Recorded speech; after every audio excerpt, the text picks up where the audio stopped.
Ramdam na ang mainit na pagtanggap ng mga Pilipino sa mga leader ng ASEAN na bumisita sa bansa para sa ginanap na ASEAN Summit. Mula sa pagkain ng halo-halo hanggang sa paghataw sa sayawan, tila napaibig ang ating mga karatig bansa sa Pilipinas. Silipin natin yan sa ulat ni Ella Sisante.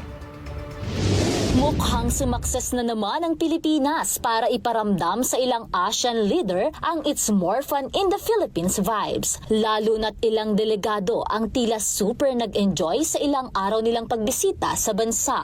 Tulad ng ika nga ultimate BFF ni Pangulong Ferdinand Marcos Jr. na sa Singaporean Prime Minister Lawrence Wong. Paglapag pa lang kasi niya ng Cebu, ramdam na daw niya ang warm welcome ng mga Pinoy. Kung saan, ibinida niya ang mga lugar na binisita niya tulad ng Magellan Cross sa Lapu-Lapu City. Plus, ang natikman niyang halo-halo na anyay swak para sa Alato Veloz. Bukod kay PM Wong, feel rin ni Timor-Leste Prime Minister Xanana Gusmao ang ating tourism team song na Ibigin Mo ang Pilipinas, na akalain mo'y hindi niya mapigilan ang mapasayaw at makisayaw sa mga sumalubong sa kanya na mga lokal.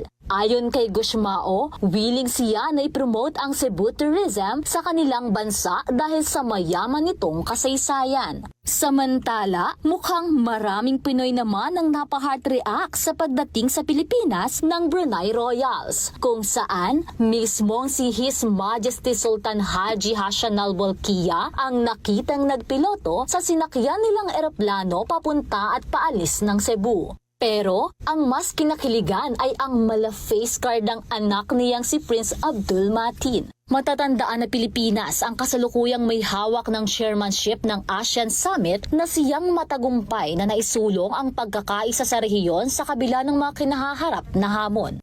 Para sa totoong balita sa Bagong Pilipinas, Ella Sisante ng IBC News para sa 13 sa tanghali ng Congress TV.